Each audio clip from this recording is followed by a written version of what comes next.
Hey, look out. It's Faith Talk Live. I'm Rick Probst. And I'm Dan Ratcliffe. There he is, one of our favorites, Rory Noland there, the founder of Heart of the Artist. You can go to heartoftheartist.org and see all kinds of stuff. Rory, not only a rock star to Dan and I and to so many, but he mentors, coaches, speaks, teaches, consults, and maybe even insults once in a while. Rory, is that true? Well, I try not to, but sometimes you have to. It's good to see you. Tell us about your weekend now before we went live. You said you had a great time with your wife, and I think you said your son and his wife, didn't you? Yeah. One of the benefits to moving closer to our grandkids is that we see them more. So, holidays are really fun. So with Mother's Day, we were able to, not only be with my wife, but be with our grandkids and my son and his family. Now, Rory, what do your grandkids call you? Do you have a special name that they call you? They call me Pa. Pa, okay. Yeah, because that's actually what my sons called me. And they even gave me a shirt that says Pa on it. And so that's pretty much stuck. Yeah, and my wife is Ma. So we wear Ma and Pa. You're Ma and Pa. Ma and Pa Noland. I like it. See, Dan's asking you that because he's about to be a grandpa himself, although they're going to call him not grandpa. What are they going to call him? Appa is what they're going to call Appa, me. It takes a lot of explaining, but basically it's from a cartoon that my son-in-law loves and I enjoy myself. So is this your first, Dan? Yes, that's our first, yeah. Okay. Do you realize what you're getting into here? I'm ready to spoil. I'm ready to do it. There you go. That's the spirit, man. Hey, now I'm spoil and hand back. Yeah. I'm only speaking from experience, and we're going to get down to business here in a second. But when we started having, my wife and I started having children, and my parents, they had a specific name that they wanted to be called by Caleb, our first, who is now 33. Well, he didn't even go there. He just created his own name. Yeah. It was a Mama and Pawpaw, and so that that it stuck, and they were good with that. So whatever the kids call you, it's all good, right? I'm open to change, so I'm not stuck on that. Well, yeah, as grandparents, you're like, the kids can't do any wrong, so that's right. Whatever you want to call me is fine. Just call me. Yeah, exactly. Yeah, I'm looking forward. I'm a little envious of Dan. I'm looking forward to that day. Hopefully, someday soon. Rory Noland is the founder of Heart of the Artist, and we've talked to Rory many, many times. Catch us up a bit, Rory. What's been going on? Talk about mentoring too. I wanted to talk a little bit about mentoring, maybe younger leaders coming up. Different churches do it different ways, and sometimes it's based on talent, sometimes gifting. Let's talk about that a little bit, but catch us up with some other stuff. Yeah. Well, first to catch up, my new book, Transforming Worship, came out. The subtitle is Planning and Leading Sunday Services as If Spiritual Formation Mattered. And so I've been very pleased with the response to the book. It's doing what I hoped it would do in really generating a lot of conversation about what churches are doing on Sunday morning. And what's really interesting here is I had no idea how relevant the book would be post-COVID.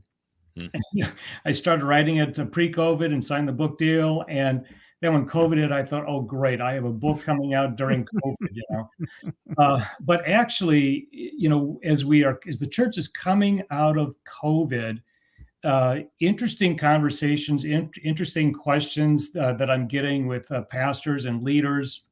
And one of the things that we're really asking and kind of waking up to is in most churches, I mean, maybe at your church is different, but at so many, attendance has not rebounded. Mm-hmm. And I hear this all the time. And at first, everybody thought was, just wait till everything settles down. Well, things are pretty much settled down now. Yeah.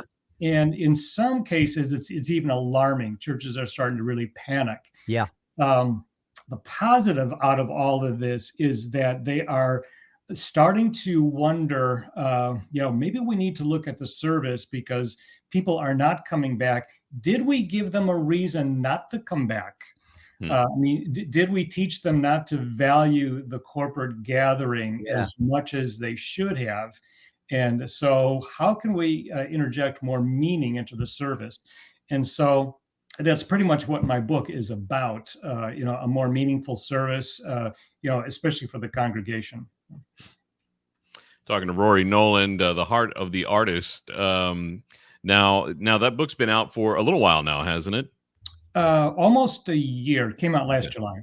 All right. So it's had some time to brew, and like you said, kind of is doing what you want it to do. So is there a new book in your head now that you're working on, a part 2 or a completely different vein to go in? Well, there's some books that I dream about writing here and there, but the one book that I have been working on actually for some time, actually for the last probably 8 or 9 years, it's the book I work on between all the other books, is a book on the Psalms. And this will probably end up being a lifelong thing after if and when I finally finish it. But I have always told worship leaders to immerse yourself in the Psalms. And I thought, I need to really put my money where my mouth is and really do a deep dive into the book. In my graduate work, I had one prof who said, you need to know all the books of the Bible, but you need to master one. And it was just a passing comment. You know how sometimes people make a comment like that and it just hits you right between the eyes. I knew that was for me. And I instantly knew, well, the Psalms is my book. Unfortunately, I chose. You picked the longest one, but why can't I take the easy way out? So I just enjoyed it. Brushed up on my Hebrew and everything, and learned more about Hebrew poetry. But it's been a real thrill, just as a worship leader, a songwriter, and an artist. And just a leader in the church too, as far as working through the Psalms. So, hopefully within the next 5 years, I can complete that.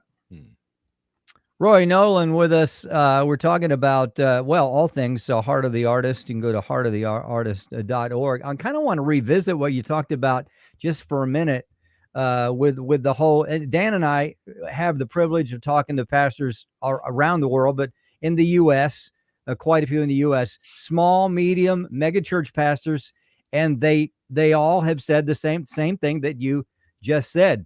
And it's, like you said, well, we pretty much are kind of back to normalish, if you will. And what is going on? So the diagnosis. So let's say that, okay, have we definitely have not communicated valuing corporate worship. I think that's been a mainstay in the conversations. So how do you diagnose exactly what is it that we're not doing or we're doing? How do you diagnose that? Yeah, it's pretty multifaceted, and so it's kind of a complex issue when you really dig down deep, and that's kind of what we've been doing. And one of the things, though, that if I could just kind of pull on one thing that seems to be coming out in a lot of the conversations that I'm having is there a way we can make the service more participatory? Because we thought we were doing everyone a favor by going online and, just the churches that did that. And yet some churches are having trouble giving that up. They realize, some have realized, hey, people have found other things to do. And other churches have gone, well, on the other hand, we've kind of trained them now to be even more spectators, to a service. And so really, why should they go? And but I think what we all really, I think believe to the core, and especially the writer of Hebrews, he says, do not neglect the assembling together, and it's because there's something that's, I want to say magical, but you and I know it's not magical. It's Holy Spirit, that happens when we come together. Mm-hmm. And you can't get that online. You can't get that, when you're not in the room with the people. And also, it forces you to make a decision to come to church, get there, which is, half the effort right there. Instead of I'll just click on and maybe I'll have it in the background while I fix breakfast or something. That's not going to church. Yeah. And so that's one of the things that I think we're trying to really bear down on is, okay, how do you make the service more participatory?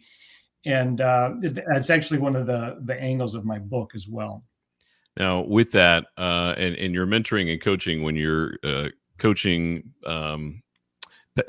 worship leaders around the country, and that's something that they're dealing with, where people have become more almost as an audience rather than congregants that are worshiping with them, and they're there just to observe more than to participate. That can really get at the heart of a person that's leading worship and wanting them to go with them to the throne of God, if that makes sense. How do you encourage them and mentor and coach them through that? That's a great question, Dan. One of the first things we do is we ask honest questions. I also always in mentoring, you want to ask honest questions, and and so some of the honest questions here are we doing anything to foster that? Are we doing anything that works against us? I mean, even things as simple as, are you pitching songs in a key that people can sing? Mm-hmm. Are you using songs that people can sing? Because, when you're on the platform, usually you can tell, are the people with me or not? And when you hit a song that the people are really like, you feel it, you can hear it. And so are we, when you go through the service, how many of the songs do people really know and can they sing? And it sounds simple, but it's amazing how many churches and worship leaders kind of fall down on that. Mm-hmm. And then after that, we ask questions like, is there anything you're doing in the way that you're presenting? In so many of our churches, especially our contemporary churches, it looks like a rock concert. None of us wants to be accused of being a rock concert. Right. And yet, it's a dark room. The lights are shining on you. Right. There's a spotlight on you. And so how do you work against some of the kind of the natural things that we have in the room that work against that? Mm-hmm. And so, we have some really good discussions about that as well. But at some point, you really have to draw the people in. And so give them more opportunities to sing and to also pray and to read scripture together. The more participatory you make the service, the more they will also want to jump in and sing. Yeah. Definitely. Rory Noland with us. It's interesting, Rory, that you talked about the key. I'm not a worship leader. I would have thought that would be a no-brainer, right? But years ago, we had a different worship pastor, a leader, and he sang everything so high, I hurt my voice every time I sang. Yeah. And so this is what I thought. I said, well, we're reaching young people, so maybe young people sing that high. I don't know. Maybe they're all sucking helium before they come in here. But, I couldn't sing that high. And of course, the opposite would be I had to sing really low, and so it hurt. And so, I'm not going to leave the church, obviously, but yeah, that's a great point. Yeah. If it's not somewhere along of course, you don't want the same key all the way through, right? But if you have keys that people can actually sing, you would think, oh, wow, what's the big deal? It is a big deal. Yeah. Yeah. When I do worship consulting, I go to a church and they hire me to give them feedback on their service. I always look around the room and how many people are actually singing, how many people are actually moving their mouths. Now, I know I'm making general statements. Somebody could be really into it and not be singing. I don't want to be overly accusatory here, but at the same point, if that's our goal as worship leaders is to facilitate God's people in worship, that's our job, is to get people to sing. Yeah. So I encourage them to sometimes just stand out in the back and watch, when somebody else is leading or something like that. And they're usually amazed at how many people are not singing. Mm-hmm. We always have the worship groupies, they sit in the front, right? And they're really, they're really into it. The farther back you go, less singing there is in many, many churches. Yeah, wow. Very true. How about that? Rory Noland, you think the Bee Gees would ever call you about that situation? Maybe I should have sang in falsetto, right? Yeah, there you go. Rory Noland, I'm sure that Rory, after he gets done with us in our interviews, he goes, I don't know why I hang with those guys. Why do I keep going on? They're not right on it. They're not right on any level. Heartoftheartist.org is the great place to go to. Check out Transforming Worship. It is his book that's really cool, Planning and Leading Sunday Services as if Spiritual Formation Mattered. I love that part. That just makes me chuckle every time I read that. You did mention about the Psalms. So is that something really that you think it would take a lifetime to finish up for you? Well, it just feels like it. No, actually, I'm pretty close to finishing it. And I am very meticulous, though I'm very slow as a writer. And so, hopefully, plus I have to find a publisher. I just imagine every publisher going, why do we need another book on the Psalms?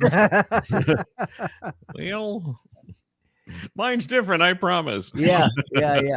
Well, it is. Yeah.